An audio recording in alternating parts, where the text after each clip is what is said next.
Sharia was given to us. Now the Sharia, there's no prophet to come, so this would mean the Sharia would have the answers and etiquettes and adab for everything. Allah will create ulama, scholars, who will give guidance to every new technology that will be created. There's people asking Muslims, if we go on Mars, and if we go in space, and there's no rising of the sun, and there's no sunset, how do we pray our salah? When is the Fajr time? When is the Maghrib time? The scholars will have answers to this question as well.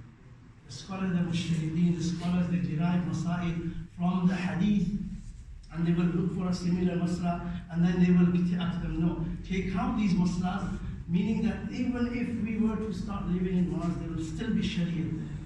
Allah has given this Sharia until Qiyamah. Even if the time comes, someone is in Mars and asks for a masla, how do I make wudu there? We once in a class we asked ourselves, how do we make wudu in space? How do we make tayammum in space?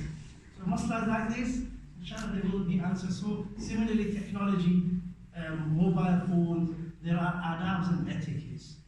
If anything is done without adab and etiquettes, we will not know the Sharia, whether we are doing something right or wrong. If we use it according to our will, and just because we don't know the Sharia or we don't know what the adabs are, we haven't educated ourselves Islamically, then these technology, our new things that are coming into existence could lead us to, Allah protect, Allah forbid, to Jahannam. It could it could open doors to Jahannam and committing sins. We may be committing sins whilst using these devices without knowing. We don't know whether we are using it in the right manner. You see, no doubt there is benefit. There's, mashallah, a lot of benefit that many of us are taking benefit from. It's a very good source for da'wah and tabligh. Today, the batil and the falsehood are giving their da'wah through social media, and they're using social media to give da'wah. Then why can't we use this for da'wah? One purpose that we can is for da'wah. People are saying quote of the day, people are sending things or sayings of the previous, respected people. Why can't we give the saying of the hadith of the day? Why can't we study the hadith? Alhamdulillah, for da'wah, very, very useful tool, if it's used in the correct way, if it's used with the adab. Also, removing misconceptions about Islam. People are forwarding things, people are reading upon internet, you go on, you can find anything on Islam. Now, is it the correct source? It's in a hadith. That you should think from the person that you get knowledge from. You want knowledge? What kind of person is he? What kind of website are we going on to take the knowledge? The masla that we are asking, today the Mufti, Google, we've asked Google, made him a Mufti, or Google it says this. We'll get scholars, we'll get people asking, and Google it says this Musaf is, but now that resource, where is that person? Who is the person? Who is behind it? What is their aqidah? What is their masla? Are the aqidah according to Ahl Sunnah wal Jama'at? There were times the Prophet said they were munafiqeens, the hypocrites. They would dress themselves, they would come to the masjid, they would look like Muslims and look like that they were followers of deen and the Shariat. But they were the ones who were causing nuqsan. Masjid al-Dirar, a masjid was made. A masjid was made for what? In the name of Muslims, and it's in the Quran, Allah Ta'ala mentioned it. Masjid al-Dirar. They would make masjids, they would make things look like that they are following Sharia. See, they've got daleel as well, they've got proof as well. Shaitan had daleel as well. Shaitan said, I am going to worship you, I'm going to worship Allah. Why should I worship and bow down to Adam? He's losing logical argument that why should I? He had daleel and he had arguments, so why can't he be right? Shaitan is wrong. Similarly, falsehood, batil, they will have their arguments. So that you think they've got daleel, now is the person with the correct aqidah? What is his daleel? What is the background? It says you should think before, when you seek knowledge, who would you want knowledge from? It's similarly to something like when we want to go to a doctor, we want advice for our health. We will not go to an engineer or someone like a solicitor. We go to the doctor, professional, and for that we look for the best. If you want someone to fight our case, in a court, what would we look for? The best judge. We might pay a bit extra. Why? Because we want to prove ourselves, or we want to prove that it is the correct. You will for the best doctor, if we want our ilaj and if we want to cure ourselves from an illness, we will do a research. And for deen, anyone and anything and any website and any YouTube video that we are going to take it from, and then who would we want to take deen from? Simple question. A scholar who is acting upon Quran and Sunnah. We look for those ulama, scholars that are they, if the Quran and Sunnah is there in their lifestyle, they have sunnahs. They have no, people are giving fatwas online, they have no sunnah.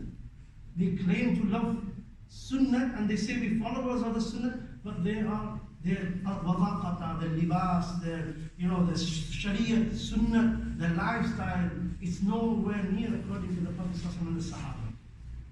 So who are we taking our deen from? And everything we take, we follow. Everything we take it as concrete. And then we would argue and say to the scholars that all of Ahl Sunnah wal Jamaat with the correct aqidah.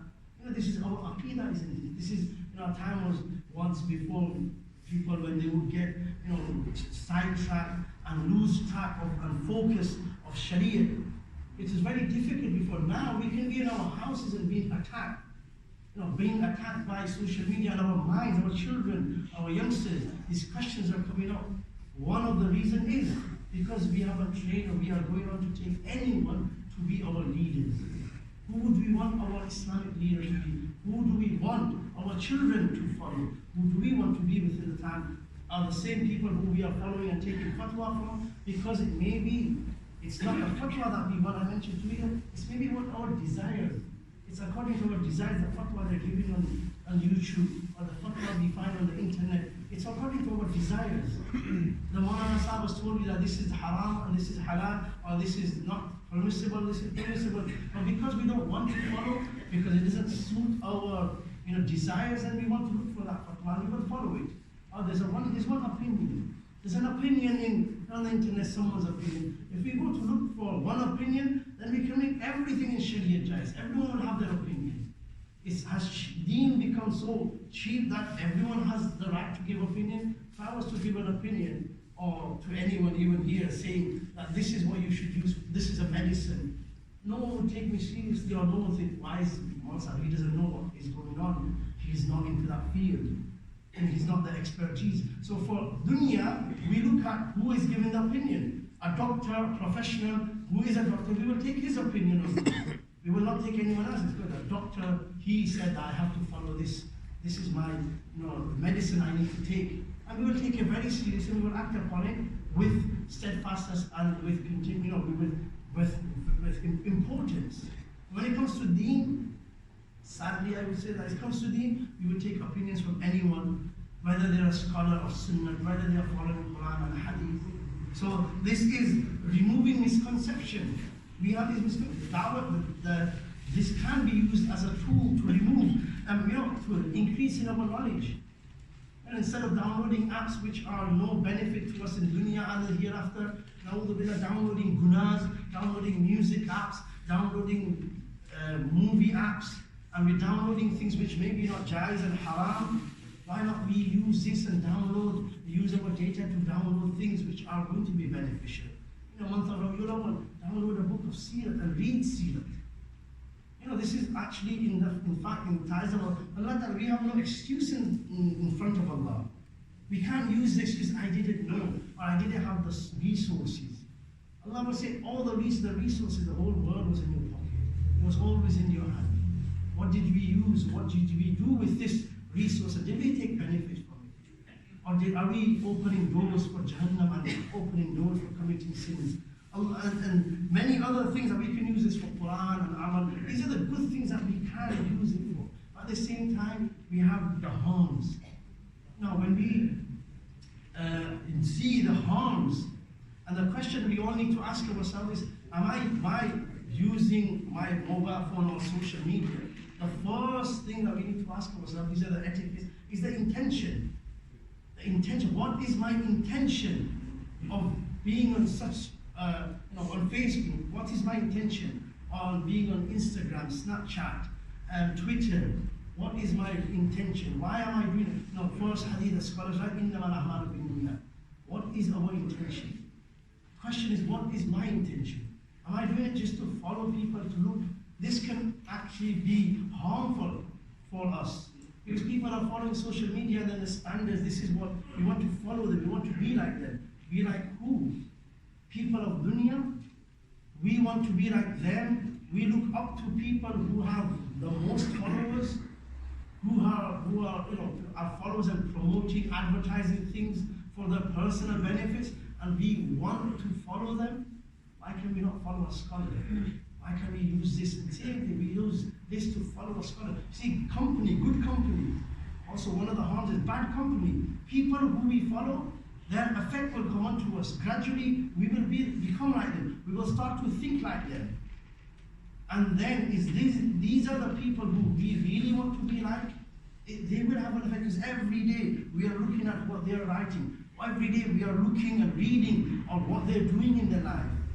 We've got so much time to actually look at what people are doing in their life, which does not benefit is in dunya, neither does it benefit in the akhirat. In fact, it may be harmful for the hereafter.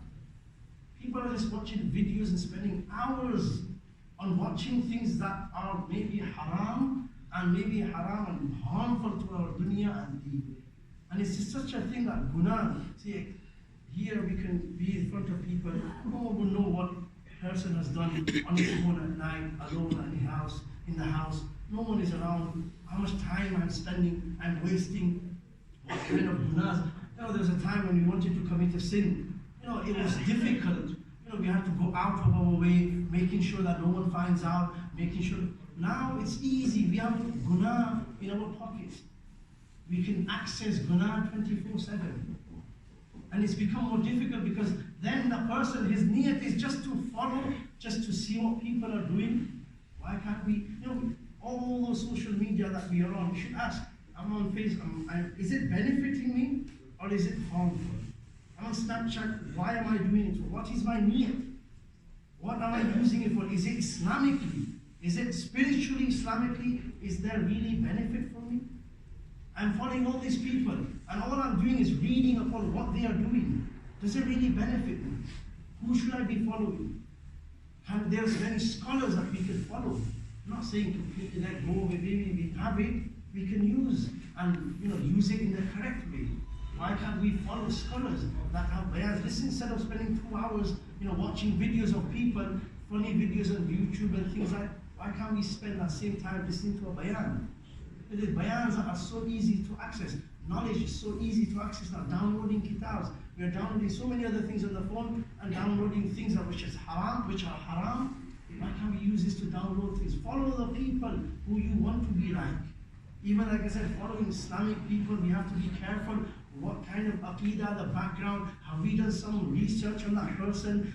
Is he of our aqidah, Ahl Sunnah wal Jamaat? Have we asked scholars or our local ulama that I am listening to this person's bayan, what is your suggestion?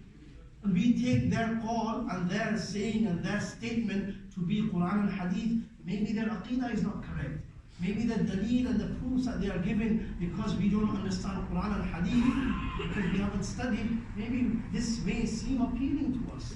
And we may fall into the trap and following people who have wrong aqidah. Very careful who we follow. Ask our scholars, ask the ulama. Who should I listen to? I'm listening to such a person. Is it okay for me to listen? I'm following this person, this scholar. Is it okay for me to follow this person?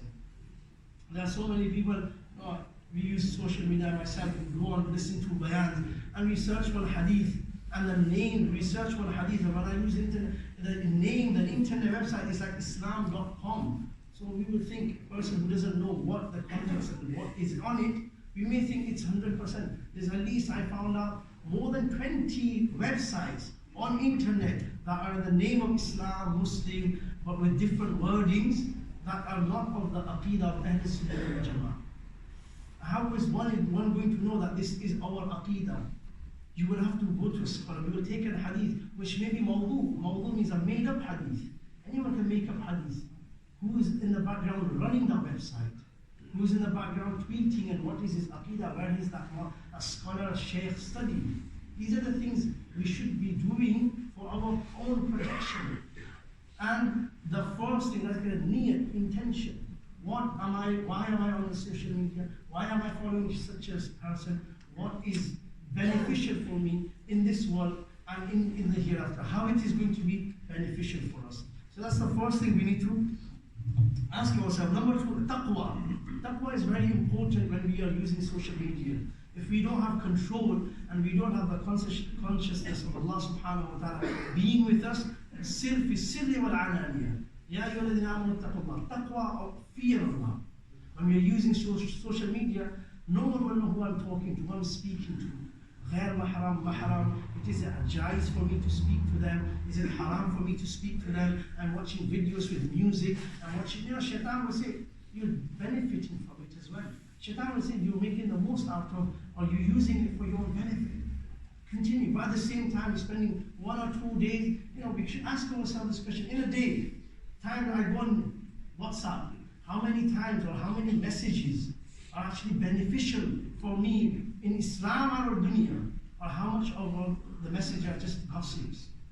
How much time am I spending really on WhatsApp, on the social media? You finish from WhatsApp, then you have Instagram, Facebook, YouTube videos, and once you're finding from there, then you go back onto Twitter, and you just got so many social media that's just wasting so many time. How many of these social media are actually benefiting me or spiritually getting me close to Allah subhanahu wa ta'ala?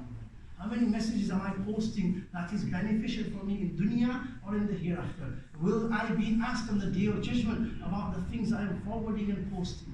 All these questions that need to be asked. There are many other etiquettes, inshallah, we will do them in the coming weeks. May Allah subhanahu wa ta'ala protect us from the fitna of social media and give us ability to use them in the correct way according to Sharia.